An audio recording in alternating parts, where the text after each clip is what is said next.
اچھا 8 لوگ جاتا نہیں کسی مسجد میں وہ سب 8 لوگ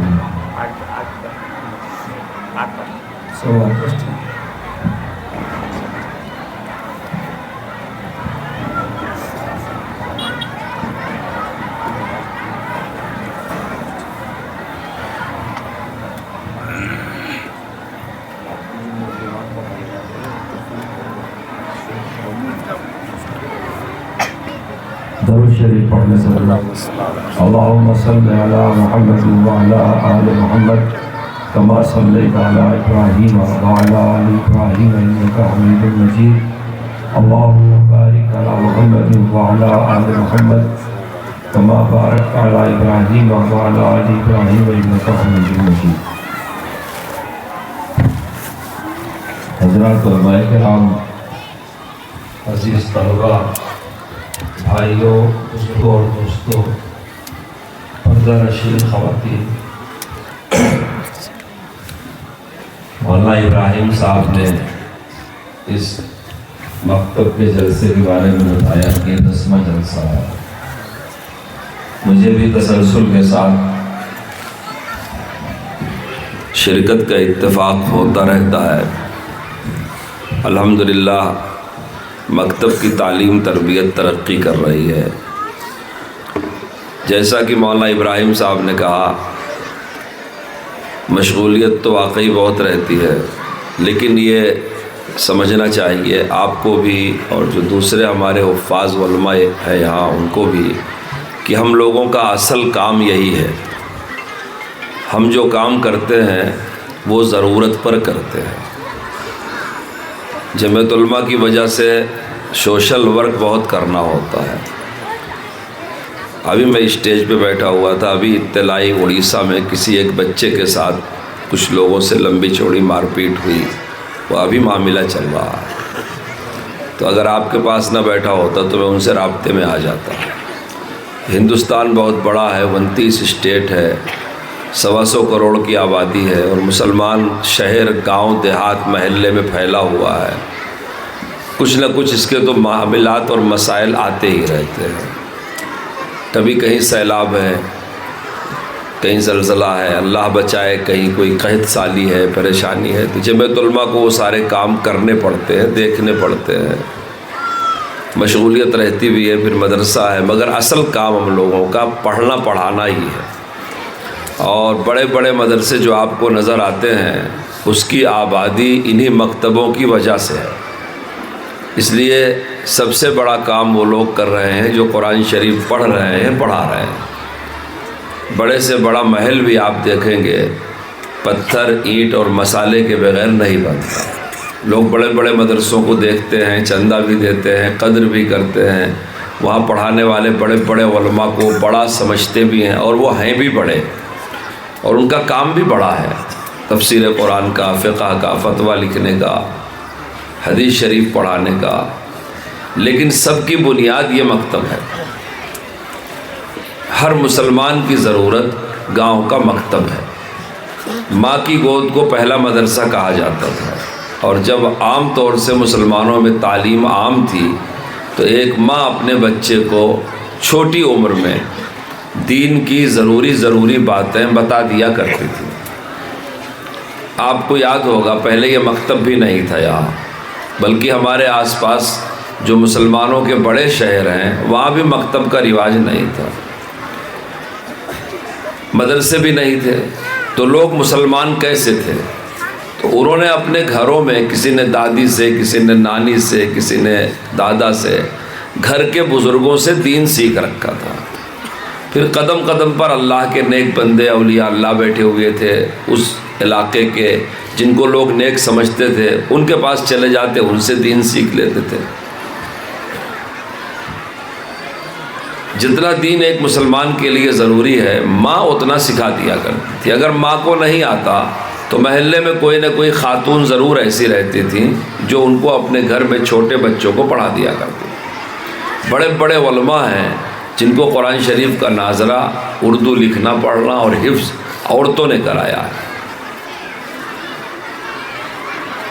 اس لیے سب سے ضروری کام یہی ہے، یہ ہونا چاہیے اور بڑی اہمیت کے ساتھ ہونا چاہیے، سرسری نہیں، نظر انداز کرنے سے نہیں۔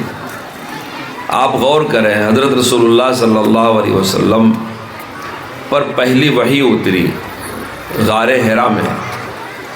حضرت نبی پاک صلی اللہ علیہ وسلم تنہا جا کر کے وہاں عبادت کرتے تھے، وہیں پہلی مرتبہ آپ کی ملاقات حضرت جبرائیل سے ہوئی، جو اللہ کے فرشتے ہیں، فرشتوں کے سردار ہیں۔ وہ قرآن کی آیت لے کر کے آئے اور اللہ کے رسول سے کہا پڑھو۔ حدیث شریف کی کتابوں میں اس کا تفصیل سے تذکرہ ہے، جس کو عربی میں اقرا کہا جاتا ہے، اس کا ہماری اردو زبان میں معنی کرتے ہیں، مفہوم بتاتے ہیں پڑھو، پڑھیے یا پڑھ۔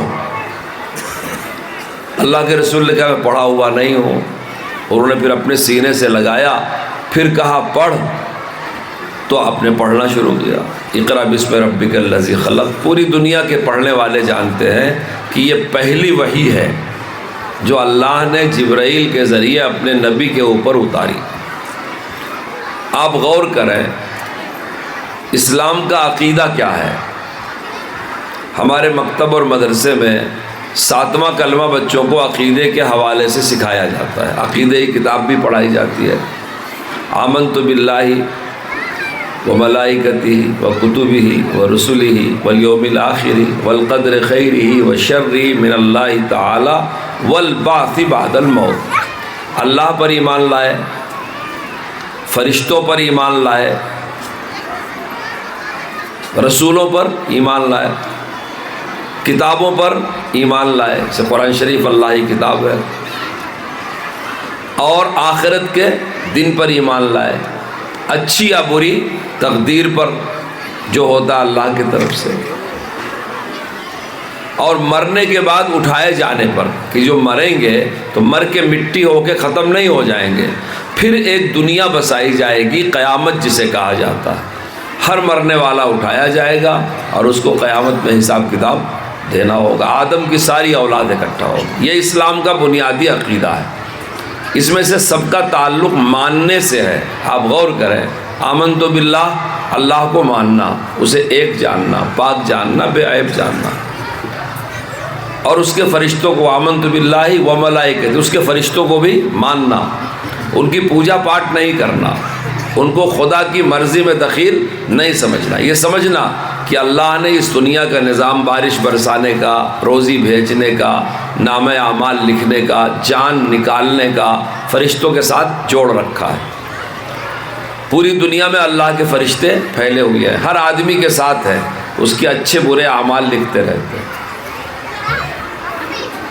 اور اللہ تعالیٰ کی کتاب پر ایمان، جو اللہ نے آسمان سے کسی بھی نبی کے اوپر اتاری، قرآن شریف پر ایمان، اور اللہ تعالیٰ کے رسولوں پر ایمان، آدم علیہ السلام سے لے کے حضرت محمد رسول اللہ صلی اللہ علیہ وسلم تک، اور محمد رسول اللہ خاتم النبیین، آخری نبی ہیں، اب کوئی نبی نہیں پیدا ہوگا، اب قیامت آئے گی۔ تو اللہ پر ایمان، اسے ماننا ہے، فرشتوں کو ماننا ہے، کتابوں کو ماننا ہے، یعنی وہ سچی ہیں، رسولوں کو ماننا ہے، اور آخرت کے دن کو ماننا ہے کہ ایک آخرت کا دن بھی ہے، یہیں سب کچھ ختم نہیں ہے، وہاں حساب و کتاب ہوگا، اور اچھی بری تقدیر کو ماننا ہے، کسی کا بیمار ہونا، کسی کا صحت مند ہونا، کسی کا نفع اٹھانا، کسی کا نقصان اٹھانا، کسی کو تکلیف پہنچنا، کسی اللہ کی تقدیر سے۔ بہت سے لوگ تقدیر کے مسئلے میں الجھے رہتے ہیں، اللہ کی تقدیر، اللہ نے کیوں کس کو غریب کیا، کیوں کس کو امیر بنایا۔ ایک ماں باپ سے 2 بچے پیدا ہوتے ہیں، ایک بڑا ہوتا ہے، ایک چھوٹا ہوتا ہے، اللہ نے بڑے کو پہلے پیدا کیا، چھوٹے کو بعد میں پیدا کیا، تو کیوں چھوٹے کو پہلے نہیں پیدا کر دیا؟ اللہ کے کسی بات پر کیوں نہیں ہو سکتا، یہ تقدیر ہے اس کی۔ لڑکا دیا، لڑکی دیا، کسی کو لڑکا ہی لڑکا دے دیا، کسی کو لڑکی لڑکی ہی دے دیا، کسی کو دونوں دیا، کسی کو ایک دیا، کسی کو کہیں، کوئی پوچھ نہیں سکتا۔ اسے کہتے ہیں اللہ تعالیٰ کی تقدیر۔ ایک بھائی ہے، بڑا مالدار ہے، وہی 4 ہاتھ پیر اس کو بھی ہیں، دوسرا ہے غریب ہے۔ تو اگر بندے کو تکلیف پہنچے تو دعا کا دروازہ بند نہیں ہے، اللہ کو پکارے، بیمار ہونا تقدیر میں ہے، لیکن دعا کا دروازہ بند نہیں ہے۔ علاج کرنے کی بھی اجازت ہے، دعا کرنے کی بھی اجازت ہے۔ اگر اللہ نے مال دے دیا، آدمی صحت مند ہے، امیر ہے، طاقتور ہے، تو شکر کا دروازہ کھلا ہوا ہے، جتنا شکر کریں گے اللہ کو قبول ہے۔ پھر اس کی حفاظت کرنا بھی فرض ہے۔ تو اس لیے تقدیر پر ایمان لانا، چاہے وہ اچھی لگے چاہے بری لگے، ماننا اس کو یہ بھی ایمان ہے۔ اور مرنے کے بعد اٹھائے جانے کو، میں آپ سے پوچھتا ہوں کہ جب فرشتہ آیا اور اللہ نے اپنے نبی کے پاس حضرت جبرائیل کو بھیجا، تو ان ضروری باتوں میں سے کسی ایک بات کی تعلیم نہیں دیا۔ اگر فرشتہ کہتا کہ اے محمد رسول اللہ، میں اللہ کا فرشتہ جبرائیل ہوں، اللہ کو ایک مانو، پاک مانو، بے عیب مانو، اللہ ایک ہے، اس کے بیوی بچے نہیں ہیں، اولاد نہیں ہے، نہیں، اس نے یہ نہیں کہا نا، اس نے ایک لفظ کہا اقرا، پڑھیے۔ وہ فرشتہ یہ بھی کہہ سکتا تھا اور اللہ تعالیٰ یہ حکم بھی دے سکتے تھے کہ ایمان میں آخرت کا بہت بڑا درجہ ہے، اس لیے آخرت پر ایمان لاؤ۔ لیکن جو پہلی آیت آسمان سے آتی ہے اس میں کسی بھی عقیدے کا تذکرہ نہیں ہے، نہ اللہ پر ایمان لانے کا، نہ ملائکہ پر ایمان لانے کا، نہ رسولوں پر، نہ کتابوں پر، نہ تقدیر پر، نہ آخرت، حالانکہ سب چیز ضروری ہے۔ اسی طرح نہ سجدہ کرنے کا حکم ہے، نہ رکوع کرنے کا حکم ہے، نہ اللہ کے لیے خرچہ کرنے کا حکم ہے۔ پہلی وحی جو آ رہی ہے وہ سب سے پہلی بات ہے، تو سب سے پہلی بات بہت اہم ہونی چاہیے نا۔ اسلام میں نماز اہم ہے، روزہ اہم ہے، زکوٰۃ اہم ہے، مالدار کے لیے حج اہم ہے۔ آپ نے علماء سے سنا ہوگا کہ اسلام کی بنیاد 5 چیزوں پر ہے: لا الہ الا اللہ محمد الرسول اللہ پڑھنا، دل سے یقین کرنا، زبان سے کہنا، اس کے تقاضوں پر عمل کرنا، اقام الصلاۃ نماز قائم کرنا، رمضان شریف کا روزہ رکھنا، مالدار کے لیے سال میں 1 مرتبہ زکوٰۃ دینا، اللہ اور سہولت دے حج کرنا۔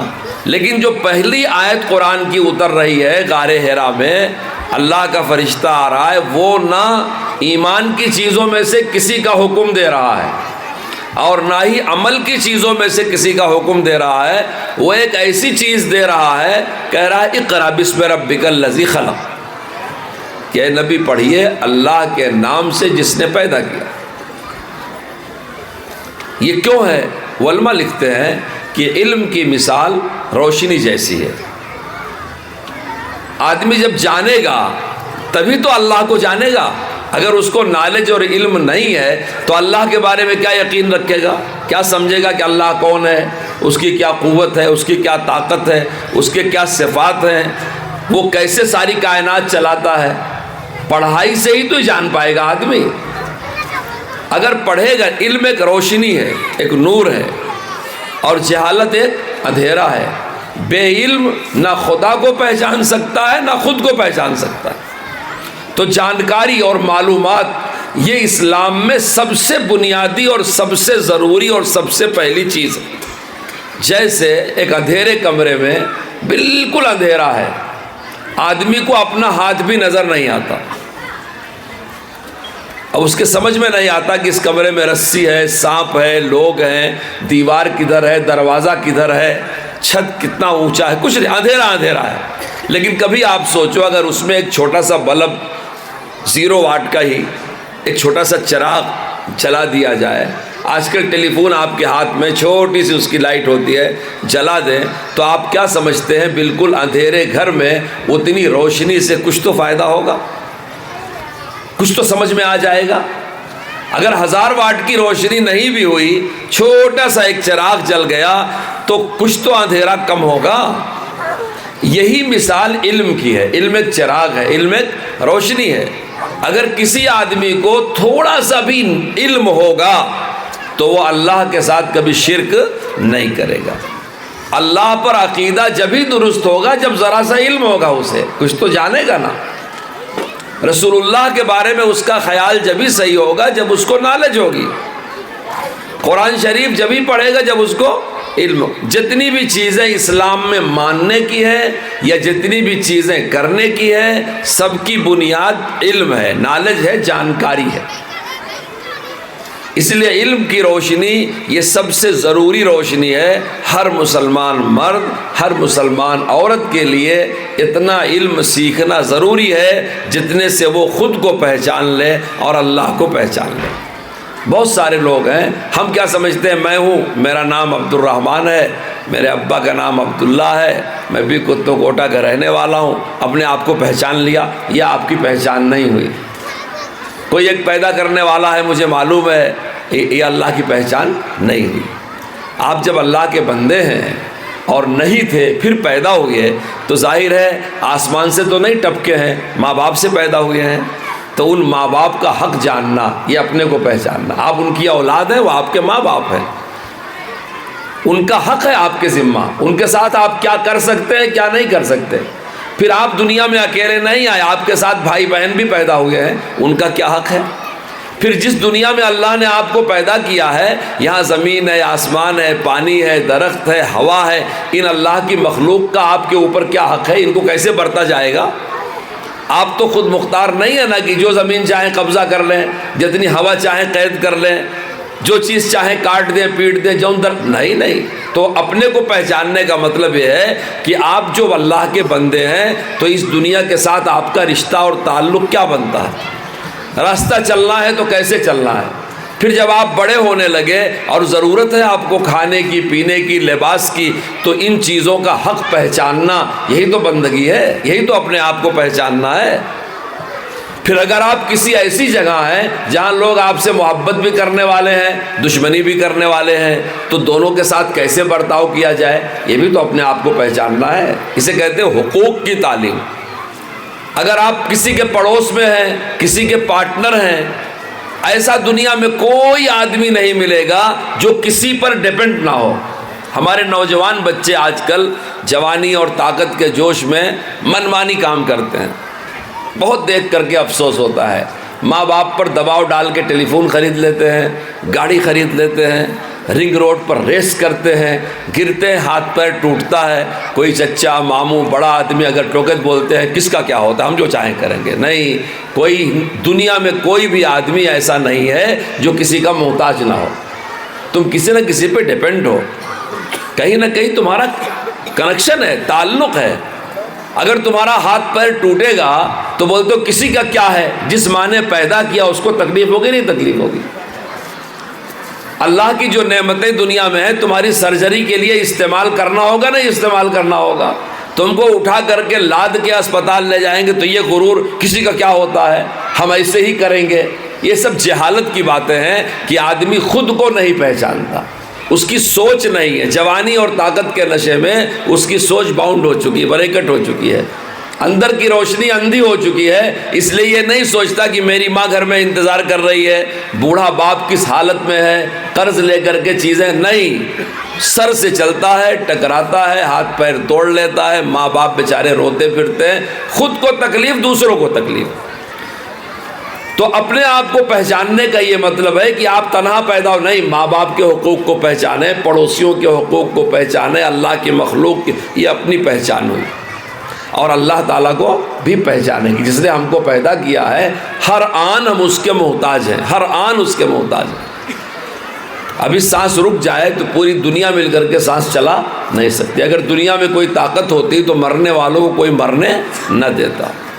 آکسیجن لگاتے ہیں، وینٹیلیٹر پر لے جاتے ہیں، کون کون جتن کرتے ہیں، مگر جب روح نکل گئی تو کسی کی ڈاکٹری کچھ کام نہیں کرتی. اور کوئی مرے ہوئے آدمی کو یاد رکھو، ایک دن لیٹ کر لے، 2 دن لیٹ کر لے، اپنے گھر میں رکھنے کے لیے تیار نہیں ہوتا. آج کل ہمارے یہاں یہ فیشن بڑھتا جاتا ہے کہ مرنے والا مرتا ہے، اس کے بچے کے انتظار میں، رشتہ دار کے انتظار میں اللہ کی اس امانت کو 2 دن روک لیتے ہیں، دفن نہیں کرتے. یہ غلط ہے. جیسے کسی کی جان نکلی، اب یہ امانت اللہ کی، اللہ کے حوالے کرو. موتا بولتا رہتا ہے قدمونی قدمونی، مجھے جلدی آگے بڑھاؤ. کیوں؟ مرنے والے کا 2 حال ہوتا ہے، یا تو وہ ایسا ہے کہ پاپ کر کے مرا ہے، گناہ کر کے مرا ہے اور عذاب اس کا انتظار کر رہا ہے، اللہ اس سے ناراض ہے. اللہ نہ کرے کوئی ایسا ہو تو جس سے اللہ ناراض ہے اس کو اپنے گھر میں رکھنے والے سے بھی اللہ ناراض ہوگا نا. آپ میں سے کوئی ہمت کرے گا کسی ایسے آدمی کو ٹھکانہ دینے کے لیے جس کے پیچھے کیس ہو،